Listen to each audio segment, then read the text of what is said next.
Ladies and gentlemen, welcome back to the show. Please give it up for my friend Tekeavias Byrd right up here. Tekeavias, welcome, my friend. How you doing? I'm great. I first just want to say thank you for this opportunity. Awesome. Well, listen, brother, it's an honor to have you up here. I'm excited to have you because there's a lot of things I want to cover with you. So I think the place where I want to start is you're an owner of a funeral parlor, Celebrations of Life. Yes. Talk to me about how this started for you. I catapulted in the funeral industry at the early age of 10. I was on a funeral, and we have something where we call them lady attendants, funeral attendants. And they're the people that are assigned to assist the chief mourners, brothers and sisters and children of the deceased, normally people that you'll see riding in the limousines. At a young age, I seen this lady. She just passed a tissue to this lady and kind of pat her on the back. And I was watching it, and I said to myself, wow, it really sparked my interest. I was like, this is something that I think I want to do. And I'll never forget it. The guy's still living today. I went to the owner, and I stated to him, I said, hey, I want to work for you. And he took out a business card. He told me to write my name on it, and he told me to call him in 2 weeks. And being a very mature young man, as I've kind of always been, I called him in 2 weeks, and surely he told me I was hired. Wow, that's amazing. Ain't that something, huh? So, up until I was 25 years old, I was scared to even walk into a funeral parlor. How did you manage it to be able to be comfortable with this? Talk to me about, aren't you scared? Well, at the time, knowing that we're all spiritual people here, it was a gift. As I look back and even as I reflected, I never was scared. And being older now, I understand why I was not scared, because it was a gift that God had placed on the inside of me. So that kind of eliminated all the fear. Wow. What are some of the challenges that go with working as a funeral director or as an owner of such a business? You experience a lot of challenges being young. For definitely one. You kind of encounter a lot of more established firms, and when a lot of people see a new face on the block, it says, well, what can he do? What can he offer us? So those are just some little similar challenges that we face as a business. Now, I can't imagine that having customers is a challenge, is it? No, sir. now, let me ask you. I heard, from the grapevine that President Robert Mugabe, who just died from Zimbabwe, that his casket costs somewhere around $84,000, and that it comes inbuilt with an app that helps for him to stay undecomposed and fresh for the next 10 years, and his family can just log into the app and be able to see him. Is this true? Is that what's happening in the funeral world? While we are being very innovative and we do mean to bring some new things to the industry, that happens to not be true. However, he is buried. He is buried in what we would consider a high-tech casket at the funeral home. But as I stated, that is something that the funeral industry is looking to offer in the future for serving people in the funeral industry. So, can you be a disruptor in the world of funerals? In other words, can we cremate by app? It's something not by app, but you can make your arrangements by app. So we have that set up for you. All right, now, are we coming to a place where, on a serious note, funerals can become invasive to private families, for instance?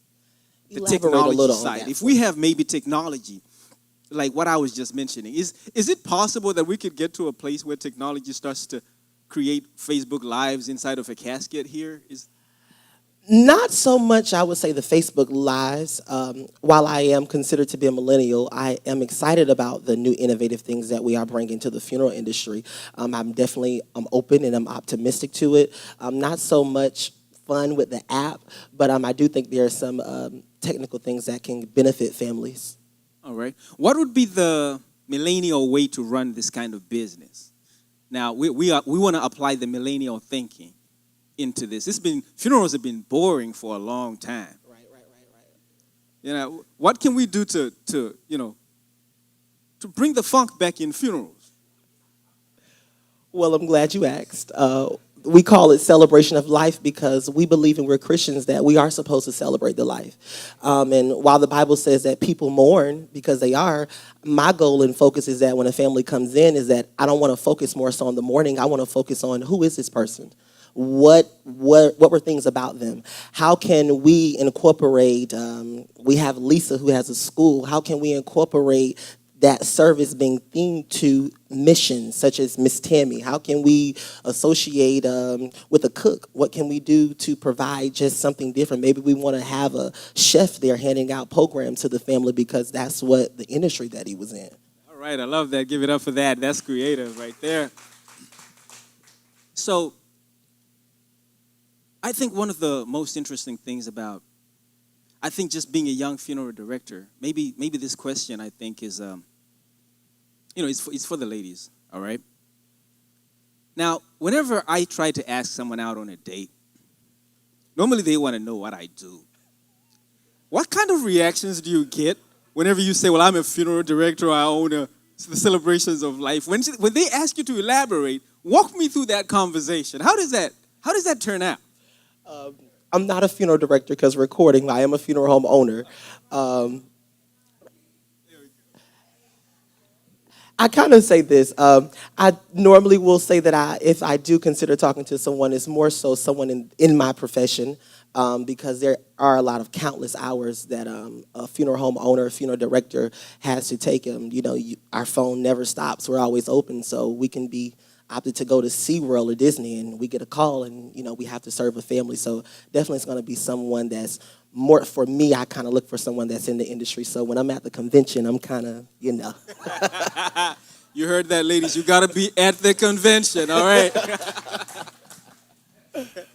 Now, if you could do whatever you want in terms of directing, as an owner of a, funeral parlor, if anything that you wanted came true, just by you saying it, what would funerals look like in the future? This is your chance to be innovative with it. Let's talk us through what Tekeavias funerals would look like. While I'm more focused on, making sure the presentation looks good, if I can just digress for a moment, it's just making sure as we have to brush our teeth every day, making sure that it's a mandate that people have either life insurance or you have your service planned. I encounter so many people that I sit across that don't have life insurance. They don't know what their loved one wanted. So something for me, not so much more so of an experience, but more so making sure that people had their end of life situations planned out. That's a beautiful point. I think that's a beautiful point. Give it up for him for that. Now, you're a God-fearing man. Talk to me about how you incorporate your business life and your spiritual life. How do you incorporate the two, and how do you succeed in trying to build that, coming just from a business owner standpoint? I'm sure you work with people that are not Christians, that are not saved. How do you incorporate all that and build a team around that? Well, in the funeral industry, we know that's something that we're all going to need. And so we, when Jesus said to the Jews, I became a Jew, and to this person I become. So when I'm with different people, I'm not so more pushing my religion on them. I focus on love, and I focus on education. And then normally that matriculates us into going into a conversation with saying, I like this God that you serve. And then we go forward. All right, and that's how he incorporates God into his business through love. That's amazing. Now let's talk about the future. What does the future look like for Tekeavias? Talk to me about your future and your vision for celebrations of life. Like I said, the biggest thing that I want celebrations to be known for, I've seen a lot of families underserved in the funeral industry for years. I've been in it for 13 years. And so the biggest thing for me is making sure that I want to be a beacon of education.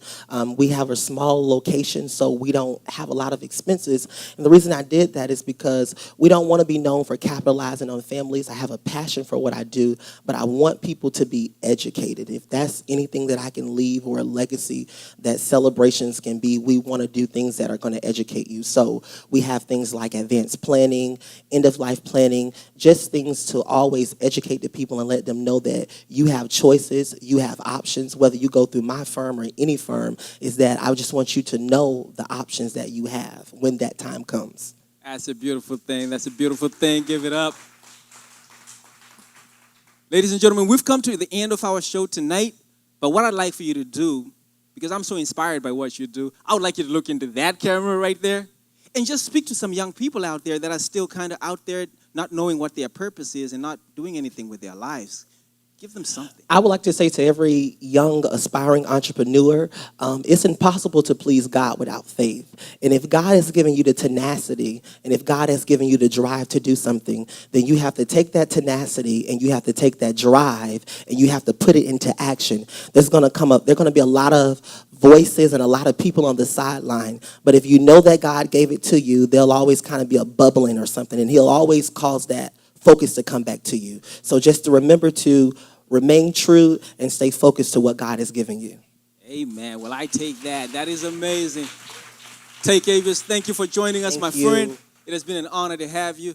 Ladies and gentlemen, we're going to see you again next week at the same place. Let's talk ministry at the count of 3. Let's talk ministry. 1, 2, 3. Let's talk ministry. All right, y'all. We'll see you next week right here at the Gospel Life Center. Give it up, y'all.